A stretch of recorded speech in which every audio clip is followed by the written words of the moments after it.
మీ తాకట్టు బంగారాన్ని విడిపించిన 30 నిమిషాల్లో క్యాష్ ఇవ్వబడును. కొమ్మూరి గోల్డ్. అందరికీ నమస్కారం. నేను Swaroopa Potlapalli. Welcome to Suman TV. మహిళా ఉద్యోగినులకు ప్రభుత్వం మెటర్నిటీ లీవ్ ఇస్తుంది. ఫస్ట్ డెలివరీలో ట్విన్స్ పుట్టడంతో సెకండ్ డెలివరీకి మెటర్నిటీ లీవ్ ఇవ్వడం కుదరదని ఆఫీసర్స్ చెప్పడంతో ఓ గవర్నమెంట్ లెక్చరర్ హైకోర్టును ఆశ్రయించారు. న్యాయ పోరాటం చేసి మరీ విజయం సాధించారు. మంచిర్యాల జిల్లాలో ఓ కాలేజీలో గవర్నమెంట్ లెక్చరర్ గా పనిచేస్తున్న స్వరూపరాణి గారు జూమ్ కాల్లో నాతో పాటు లైవ్ లో రెడీగా ఉన్నారు. ఆవిడతో మాట్లాడదాం. నమస్తే స్వరూప గారు. నమస్తే స్వరూప గారు. స్వరూప నా గారు పేరు జాడి స్వరూప. 3 కిడ్స్ తో బాగా బిజీగా హడావిడిగా ఉన్నట్టున్నారు. ఎలా ఉందండి లైఫ్? చాలా బిజీగా, మీరు చెప్పినట్టే 2 ట్విన్స్, ఒక బాబు. చాలా చాలా బిజీగా. అసలు ఏం జరిగిందండి? మెటర్నిటీ లీవ్ కి సంబంధించి మీరు హైకోర్టు వరకు ఎందుకు వెళ్లాల్సి వచ్చింది? అయితే యాక్చువల్లీ నాకు 2023లో ఫస్ట్ డెలివరీలో కవల పిల్లలు పుట్టారు. సో ట్విన్ బేబీస్ పుట్టినప్పుడు ఇలా మెటర్నిటీ లీవ్ తీసుకున్నాను 6 months.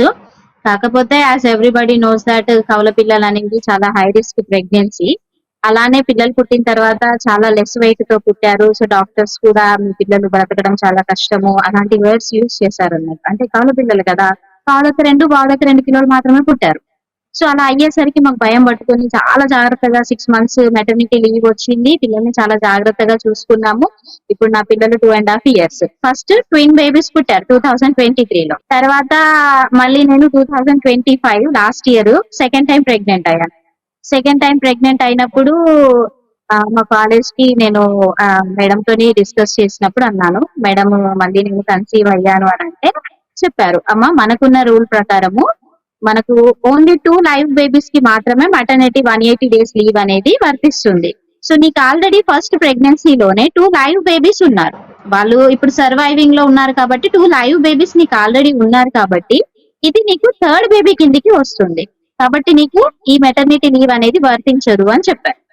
చెప్పిన తర్వాత మేము చాలా మందిని కనుక్కున్నాము, లీడర్స్ కానివ్వండి, మన ఎవరైతే మనకు ఉంటారు కదా ఎడ్యుకేషన్ కి సంబంధించిన యూటీఎఫ్ ఇలాంటి వాళ్ళని, అలానే మా సొసైటీలో వర్క్ చేసే సూపరింటెండెంట్లని, ఇలా చాలా మందిని ఎంక్వైరీ చేస్తే అందరు ఒకటే చెప్పారు, అమ్మ సెంట్రల్ లో ఉంది థర్డ్ బేబీకి 84 days ఇవ్వాలనేసి. పక్కనున్న స్టేట్ ఆంధ్రప్రదేశ్ లో ఉంది, కానీ మన తెలంగాణ స్టేట్ లో మాత్రము థర్డ్ బేబీకి లేదు. నీకు ఫస్ట్ ప్రెగ్నెన్సీలో కవల పిల్లలు పుట్టారు కాబట్టి ఇది థర్డ్ బేబీ కిందికే వస్తుందమ్మా, కాబట్టి నీకు లీవ్ వర్తించదు అని చెప్పారు. ప్రెగ్నెంట్ అయ్యాను అన్న హ్యాపీ కంటే అరే లీవ్ రాకపోతే ఎలా అన్న ఒక బాధ ఎక్కువ ఉండేది. ఉన్న తర్వాత ఒక రోజు మా హస్బెండ్ నేను ఇద్దరం కలిసి దీని మీద డిస్కస్, మరి ఎందుకు అసలు లీవ్ అనేది రూల్ ఎందుకు పెట్టారు కావచ్చు, మరి దీన్ని మనం సవాల్ చేయలేమా, ఒకవేళ చేస్తే ఎలా చేయాలి అనేసి మా family friend advocate Shankar sir ఉంటారు కాల్ చేసి కనుక్కున్నాం అన్నట్టు. సార్ మరి ఇట్లా మేము సెకండ్ టైం మెటర్నిటీ లీవ్ రాదంటున్నారు, ఇది థర్డ్ బేబీ అని అంటున్నారు, ఏం చేయమంటారు, ఎలా ప్రొసీడ్ అవ్వచ్చు అని అంటే, అమ్మా ఇది జీవో ఉంది కదా, సో మనం ఏం చేయొచ్చు అని అంటే ఈ జీవో కాబట్టి ఏ అథారిటీ చేతిలో అనేది ఉండదు.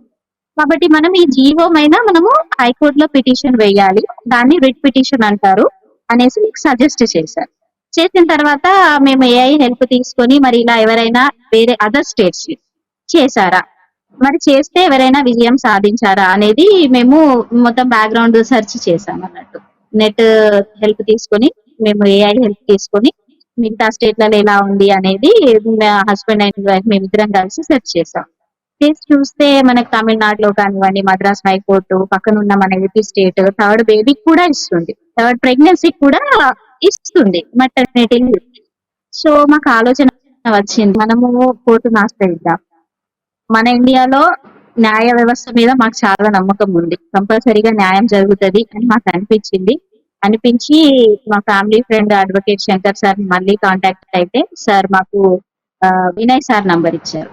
గట్టు Vinay Kumar sir, advocate in high court Telangana. So sir ని మేము కాంటాక్ట్ అయ్యి, సార్ మా సిచ్యువేషన్ ఇలా ఉంది, ఫస్ట్ లో 2 బేబీస్ ఉన్నారనేసి, second pregnancy second, baby third. So baby third కానీ ప్రెగ్నెన్సీ మాత్రం సెకండ్.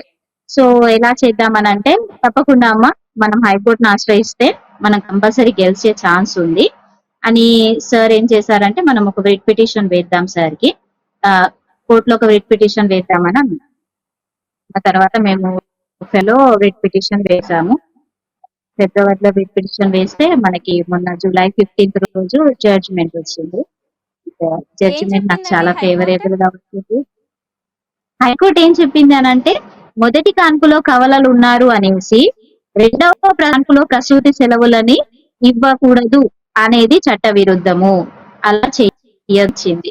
సో ప్రసూతి సెలవులు అనేది రెండో ప్రెగ్నెన్సీ కాన్పులో కవలలు ఉన్నా కూడా ఇది సెకండ్ ప్రసూతి కాబట్టి మీరు సెలవులు ఇవ్వాల్సిందే. అలా సెలవుల్ని నిరాకరించడానికి వీలు లేదు అనేసి కోర్టు తీర్పిచ్చింది. సెకండ్ డెలివరీ కూడా థర్డ్ బేబీకి 180 days అంటే 6 months మెటర్నిటీ లీవ్ వచ్చినట్టే. మేడం 6 months విత్ డేట్స్ తో సహా కోర్టు తన తీర్పులో ఇచ్చింది. సో నాలానే ఇలా ఎవరైతే ఫస్ట్ డెలివరీలో కవల పిల్లలు ఉండి సెకండ్ బేబీ అంటే థర్డ్ బేబీ సెకండ్ ప్రెగ్నెన్సీలో ట్రై చేస్తూ ఉంటే అందరికీ ఈ తీర్పు వర్తించేలా చేస్తే ఇంకా బాగుండేది. నిజమే, చాలా మంది రూల్స్ వర్తించవు అనగానే అక్కడికక్కడే వదిలేస్తూ ఉంటారు. ఇలా హైకోర్టు Yes, దాకా madam. వెళ్ళడం, న్యాయ పోరాటాలు చేయడం అనేది చాలా తక్కువగా జరుగుతూ ఉంటుంది. అవును మేడం. ఇప్పుడు ఎలా అంటే చూడండి మేడం, నేను ఫెబ్లో వేశాను, నేను మార్చ్ లో డెలివరీ అయ్యాను, కానీ నాకు తీర్పు వచ్చేసరికి జూలై వచ్చింది. సో ఇలా చాలా మంది కూడా అనుకుంటారు, అరే మనకి లేట్ అవుతది కదా, లేకపోతే అసలు మనం ఎలా వెళ్ళాలి, ఫస్ట్ ప్రాసెస్ తెలియదు మేడం. అసలు మనం ఏం వెయ్యాలి, కోర్టుకి వెళ్తే ఎన్ని రోజుల టైం పడుతుంది అనేది తెలియదు. కరెక్ట్ మనకు అడ్వకేట్ కూడా కరెక్ట్ గా దొరకాలి. సో మనకు దొరికినటువంటి అడ్వకేట్ సార్ కూడా చాలా బాగా వాదించారు, మంచి పాయింట్స్ అనేటివి జడ్జి ముందు పెట్టారు. మనము ఆర్డర్ కాపీ, కోర్టు ఇష్యూ చేసినటువంటి ఆర్డర్ కాపీ చూస్తే అందులో each and every point mention చేసి ఉంది. అసలు ప్రసూతి సెలవులు చాలా మంది అనుకుంటారు మెటర్నిటీ లీవ్ ఎందుకు అవసరమా, కాలేజ్ కి వెళ్ళొచ్చు కదా, హాయ్ జాబే కదా అని అనుకుంటారు. కానీ అలా కాదు కదా మేడం. మెటర్నిటీ లీవ్ అనేది ఎందుకు అనేది కూడా సార్ చాలా స్పష్టంగా అందులో చెప్పారు. ఏం మెటర్నిటీ లీవ్ కి సంబంధించి సార్ ఎలా చెప్పారు అని అంటే, మాతృత్వం అనేది ప్రతి మహిళ యొక్క హక్కు. ఆ హక్కుని మనం వద్దనలేము. సో వాళ్ళు పోరాటాలు చేసి మరి ఆ హక్కుని సాధించుకోవాలా.